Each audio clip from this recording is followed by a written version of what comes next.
So we will read today from the book Amrita Vani, which is the nectar of instructions for immortality, from none else than Srila Bhaktisiddhanta Saraswati Thakur Prabhupada.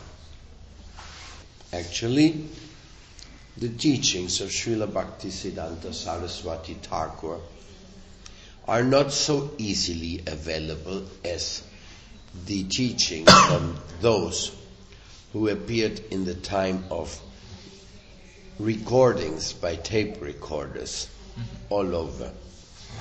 So from His divine grace, many things were stenographed at that time and put into articles.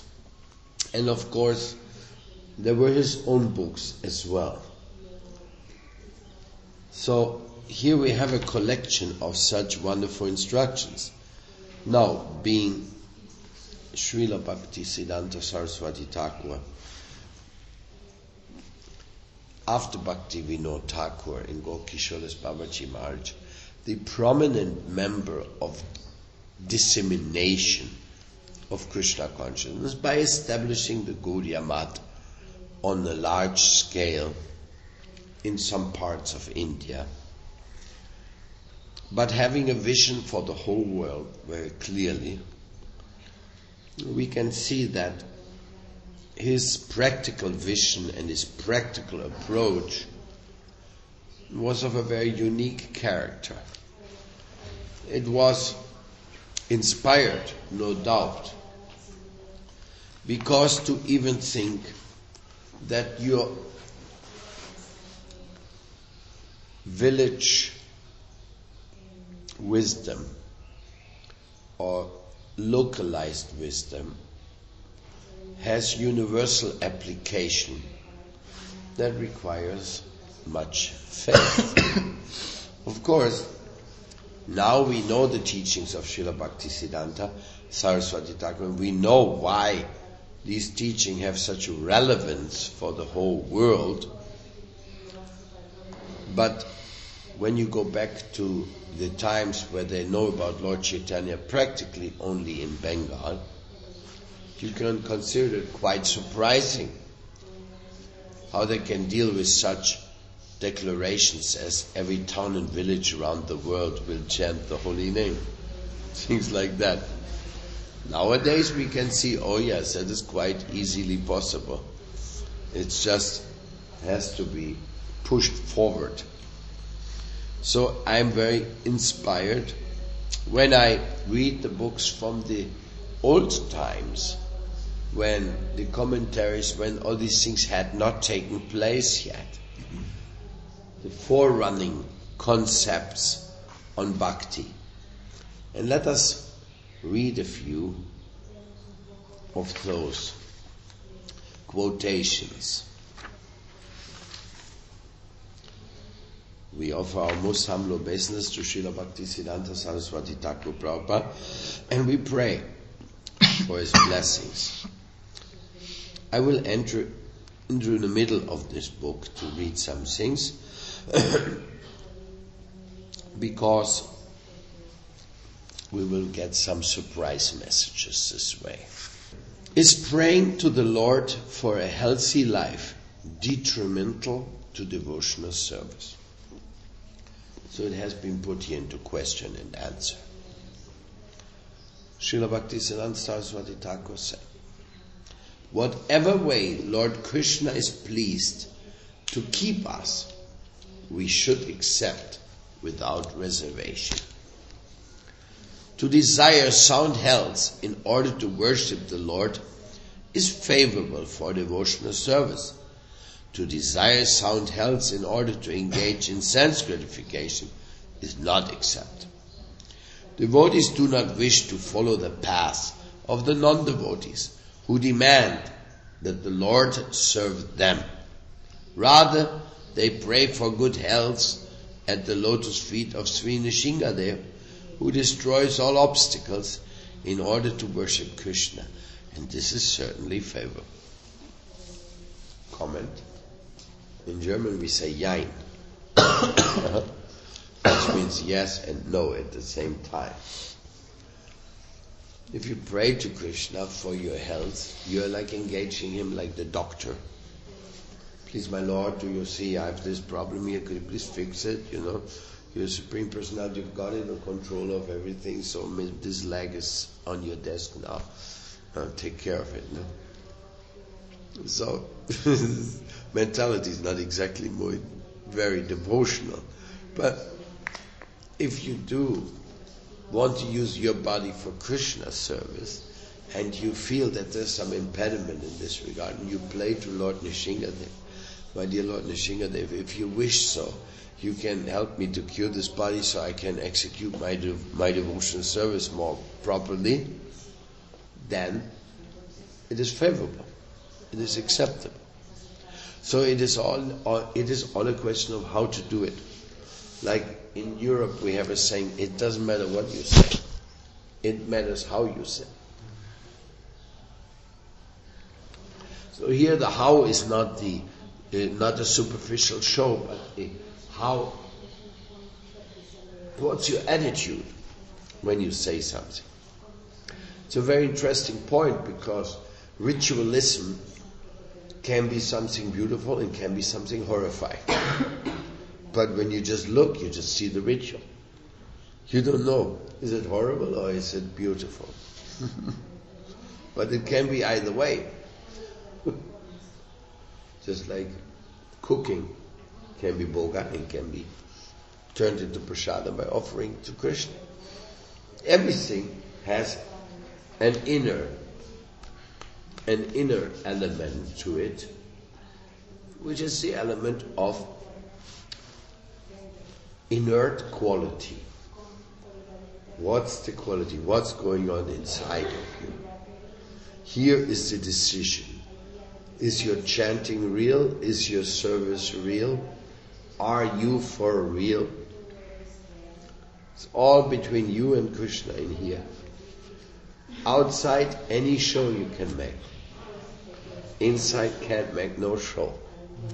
You are who you are. And you have to pray to become better.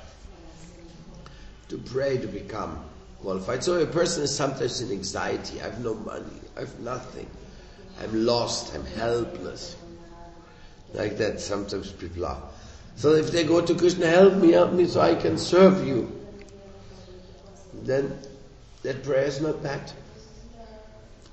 And if they go, pray, my Lord, help me, I cannot enjoy anything in this world, I want to enjoy the senses, then this prayer is not very devotional. It's something like they say, add insult to injury. You understand that? You understand? Add insult to injury. It's a problem. You guys think you speak English, but you don't. Arjuna, you know what that means? Huh? Actually, I don't. I thought I spoke English, but this one I don't know. Add insult to injury means I beat you, I hurt you, and then I insult you on top of it. So add insult to injury. It's like double offensive. So this mentality of just wanting to take things and first you ask the Lord, give me something, and then I can enjoy, So it's no devotion. It's very detrimental. Whereas the devotee, he feels some hardship, he says, my Lord, dear Lord Nishingadev, I'm not at all a devotee, I don't know anything, but if you help me to have my body in a better shape, I can serve you better, And Krishna's not getting upset with it. Because he sees the devotee understands that I'm the controller, and everything is up to me. Now he's asking me for this little help. But now this is a question of what is the devotee, who is the devotee, what about Vasudeva Dutt? What was his prayer? You see, according to Adhikar, there's different levels of doing things. different level of understanding things, different levels of approach. And it is appropriate. Srila Bhaktivinoda Thakur made this beautiful statement. He said, how a neophyte can act in any other way but neophyte. As long as a person is neophyte, he's bound to act neophyte. If you expect an ignorant person to act without ignorance, is your ignorance.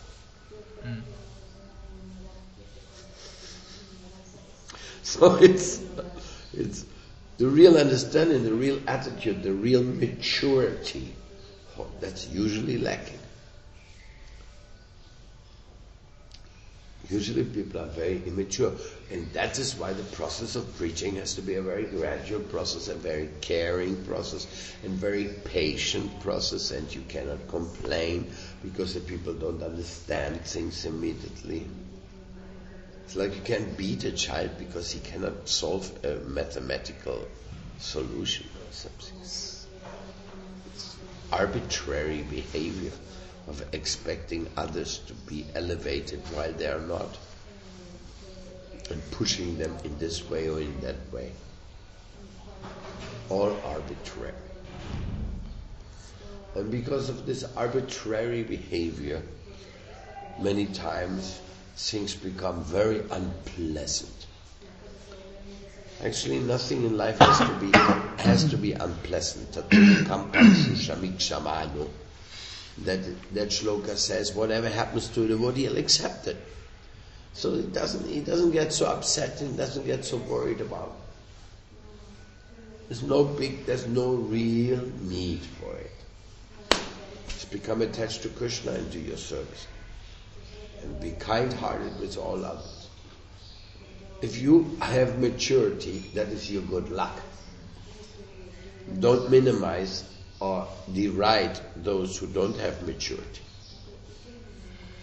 Of course, if they're stepping on your foot, you may say, please could you move off my foot so kindly.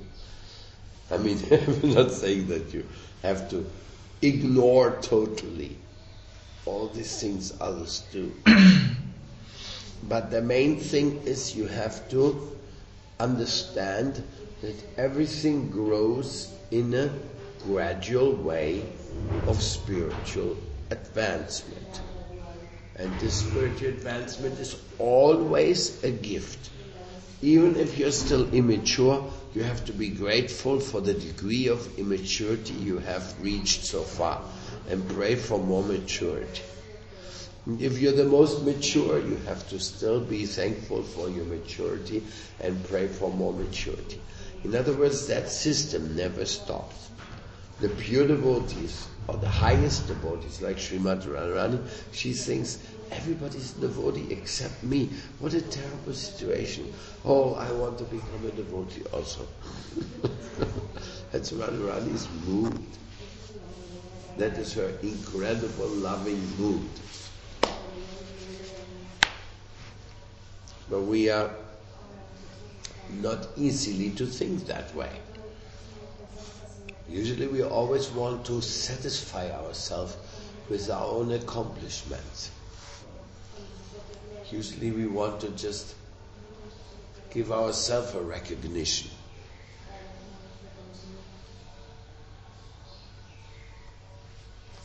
Any kind of unfriendliness to others is a kind of an expression that I want recognition from you.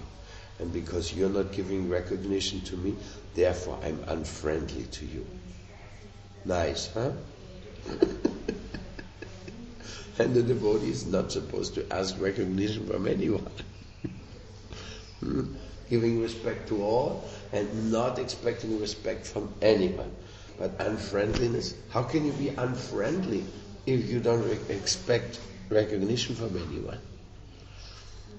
So, Vaishnava philosophy, its maturity, its degrees of understanding is varied. And why do we come and hear a class?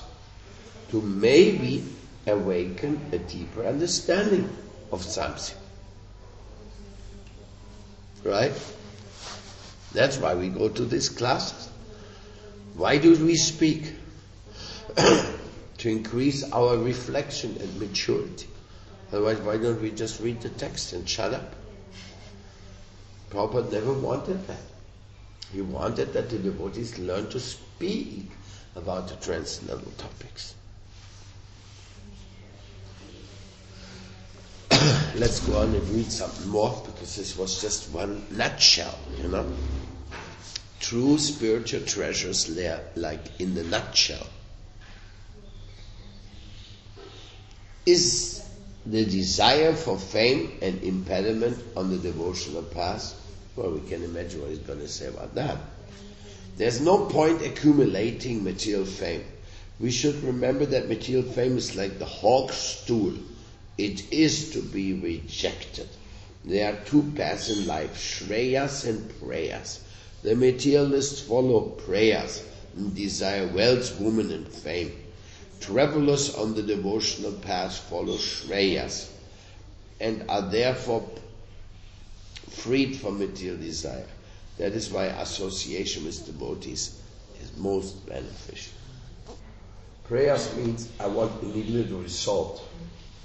I make an effort. I want to immediately enjoy it. Shreyas is the Vaishnava approach. You do what is supposed to do. You are happy doing it. You don't complain. You are satisfied that Krishna allows you to be in association. And you know that Krishna eventually will give you anything and everything you need and you deserve. So there is no need of making any strange movements or strange arrangements. Everything is within the hand of the Lord. So this is very beautiful, this Shreyas mentality. Whereas Prayas is exploitative. Immediately wants to get some result. Fame in this world is something like, I'm doing something so I will be recognized, so I can enjoy my fame. That is prayers. A devotee, he simply wants to please his Lord. And that is the only thing. He knows it's like when Lord Chaitanya says, even if you make me broken-hearted by not being present before me, I'm unconditionally your servant, birth after birth. That is Shreyas. My Lord, you do whatever you want, myself, just give me some chance to be with you, just give me your kindness.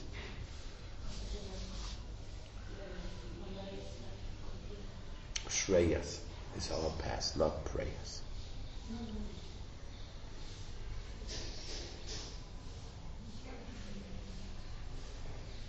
In the prayers principle, you want to get money. You think, then I'll do nice things later. In reality, you're in enjoyment spirit. Prayers and Shreyas, you do devotional service, maybe they're going to like me, maybe they're not going to like me, maybe it's going to have a big result, maybe it's not having, but I'm just offering it to my Lord. He'll do whatever he wants with this and with me and everything. Specifically when the money, anxiety for money comes, greed, it's terrible. It's so terrible, it takes us away from devotional service altogether. It just puts us into the situation of envy and greed. Oh, how much do you have? How much money you control? What is your camera like? What is this and what is that?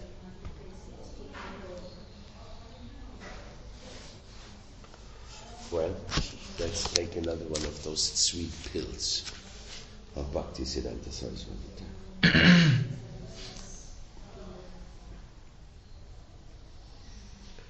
Is a Kanishta Adhikari superior to a Karmi or Jnani? Answer. A Kanishta Adhikari is superior because he has adopted the path of devotion, the path of auspiciousness. Karmis and Jnanis do not have such fortune. Kanishta Adhikaris are generally engaged in deity worship. By serving the deity, the Guru and the Vaishnavas, and by serving the Lord's holy name, living entities attain supreme auspiciousness.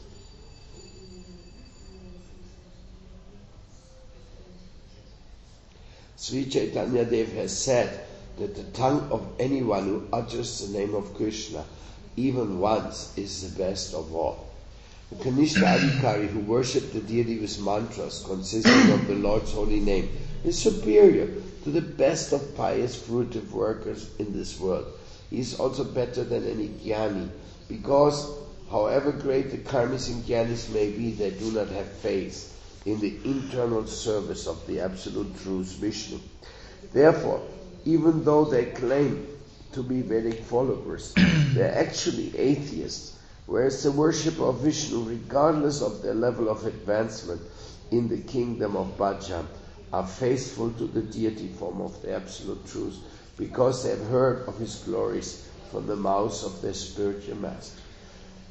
The thousands of karmis who have opened innumerable hospitals, old age homes, centers for the poor and schools, and the thousands of jnanis who have engaged in meditation and undergone severe austerities are insignificant compared to a single Kanishta Adhikari Vaishnava ringing the bell once before the Lord's deity. This is not sectarianism, but plain truth. Atheism can never understand the confidential purport of my words. So they sometimes openly and other times covertly criticize devotional service. Wow. That is like a blow. It's the style of Bhaktisiddhanta Saraswati Thakur. You put like a whole bunch of things on the table and says, look at this and look at this and look at that, and what do you think about this? And he goes, just throws it all off the table and says, Japa and the bell, this is it, what it's all about, you know. That's dramatic, you know. I mean, after you construct a $10 million hospital, and somebody tells you that ringing a temple in the bell in the temple would have been more advanced, you know. You start wondering, hey, what? Are these guys crazy? Are the most arrogant of the planet? No, because when you were thinking about your hospital and all that, and you did that incredible work, you were only thinking to increase your name and fame. You were only thinking in getting some piety as a reward or something like that. But it's not of transcendental nature. Therefore, in the House of Wisdom, we are working very hard on the House of Wisdom. And the House of Wisdom has many charitable departments. But the essence of the House of Wisdom is to provide sadhu sangha. The essence of the House of Wisdom is to bring people to have some closeness to the devotional Siddhanta in conclusion. It is also motivated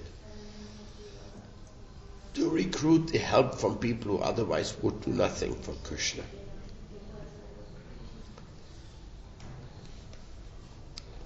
And also to work on the basis of the philosophy, considering that every effect has a cause and that there's no remedy for the sufferings without an understanding of the cause and some action to be taken regarding the elimination of this cause which caused those sufferings. So therefore it's very important that in our life we give some acceptance to the final conclusion of bhakti, and then we will be fortunate. So what is the disqualification number one of jnana and karma? That is that they don't take into consideration the Supreme Personality of God. Karma Mimamsa of Jaimini is a particular system which says you act good and everything is okay. Don't pray, don't depend on anybody else. Just act good and that will be the perfection. It is ignoring totally the personality of God and His sweetness, His contribution, everything is just ignored. And what to speak of the jnanis, the karmis who think that they can save themselves by their actions. This is not, and the jnanis, they think they can save themselves by their mind, by their intellectual capacity. But nobody can save himself at all. Nor mind, nor work. This will not save you. Only the grace. So therefore, if you cannot save yourself, then by the very consideration of your own true self-interest, all the hospitals you do and all this stuff you're doing, that's not going to save you in the moment of death. That's not the supreme solution for nothing. Karmis and jnanis are very proud of their acquirements. For example, there's some persons here in Vrindavan, they're Mayavadis, but they're very learned Bhagavatam scholars. They're famous for their Bhagavatam knowledge.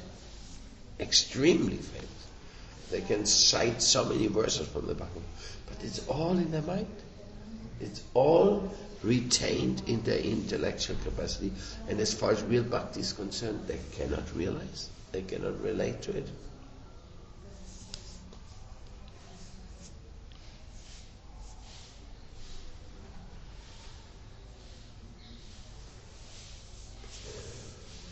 So therefore, a simple devotee ringing a bell is more elevated. Kanishtadikar.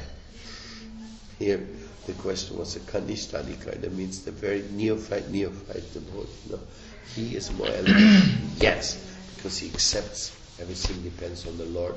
We have to service the Lord. Only by His grace can we get anywhere. When you read this description of Kanishta, Madhyam, Uttam Adhikari, there's many type of guidelines, you get an idea.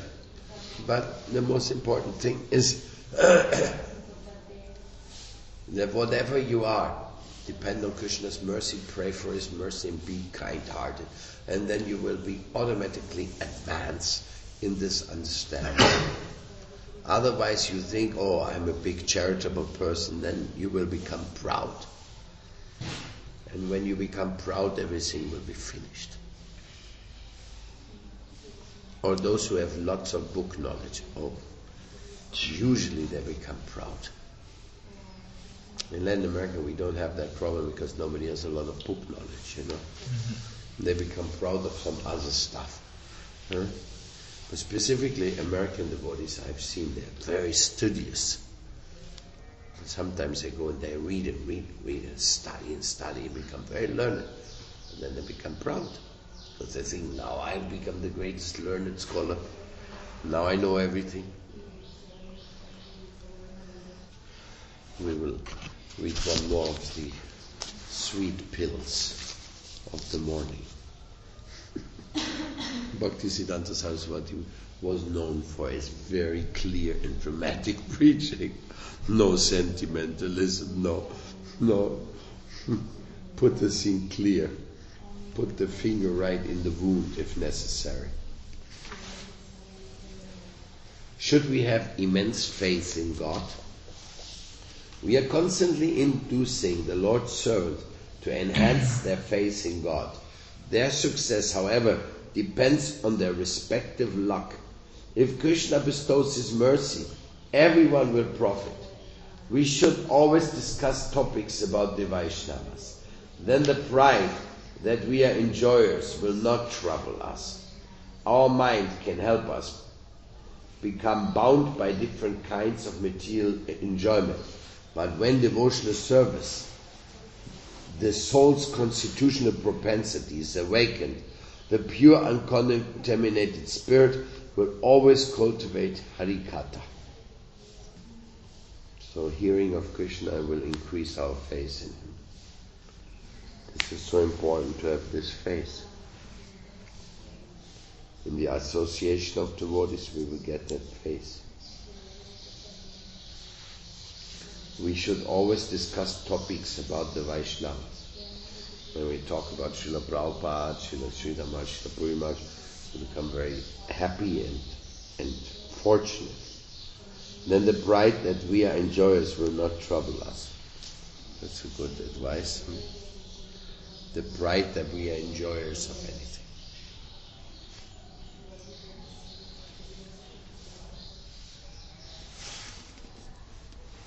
What is universal religion? People in this world currently regard activities such as following religious principles or serving our fellow citizens as the topmost religion, but they are nothing but attempts of sense gratification by the atheistic community through the artificial process of karma, jnana and yoga. Lord Krishna says in Bhagavad Gita that we should give up all varieties of religion, take complete shelter of Him.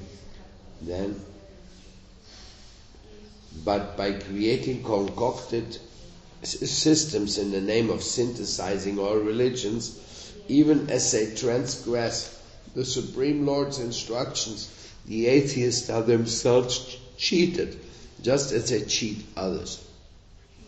It sounds like the United Nations principles of humanity. Even though the people accept such concocted religious systems as truths, they distance themselves from actual truths. The endeavors of godless people, proud of their material knowledge, can never be accepted as supreme religious principles or Sanatan Dharma. The only supreme religion for all humanity is unmotivated and uninterrupted devotional service to the transcendental Lord Hari. Sanatan Dharma is the eternal occupational duty of the spirit soul and gives benefit to all. The Padma Purana states, Aradhanang sarvesham Vishnu aradhanang param tasmat parataram devi tadiyanam samarchanam. Of all types of worship, worship of Lord Vishnu is the best, and better than the worship of Lord Vishnu is the worship of his devotee, the Vaishnavas. Therefore, better than the worship of Krishna is the worship of the daughter of Vrishabhanu, of Nanda and Yashoda, of Srila and Sudama, and of Raktaka and Patrak.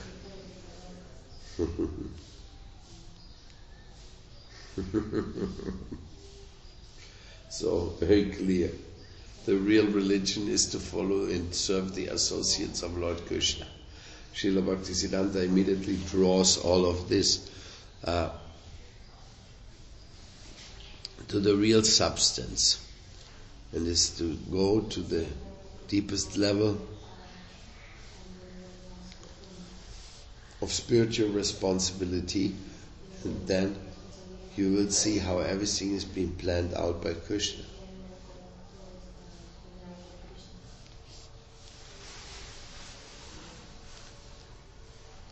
The only supreme religion for all humanity is unmotivated, uninterrupted devotional service to the transcendental Lord Hari. Sanatana Dharma is the eternal occupational duty of the spirit soul and gives benefit to all. And what is this? Unmotivated devotional service is service to the devotees. And under the guidance of the devotees, we should be always eager to service in the respective realms. Nanda, you see, the daughter of Vrishabhanu, that is Radhika, and to worship her or Yashoda, Mai Nanda Baba, or to worship Shubal and Sridham or Raktak and Patrak, they are the leaders of the different service groups which are there in Vrindavan. And therefore, if one wants to worship or serve Krishna in any particular faculty, that is really the way it comes, it manifests. We should always be eager to please the Vaishnavas who are close to us. Because Raktak, Patrak, Subal, Sridham, Radhika and Yashoda Mai and Nanda Baba, they are there everywhere where their Leela is being discussed. Their blessings is also there in a practical way. But it's just like I cannot serve my Guru when he's not personally present. But I can serve him by serving the other devotees who are close to me, who are present. By serving them, I definitely serve them, the Supreme Lord. So we should never ignore the people in our direct vicinity.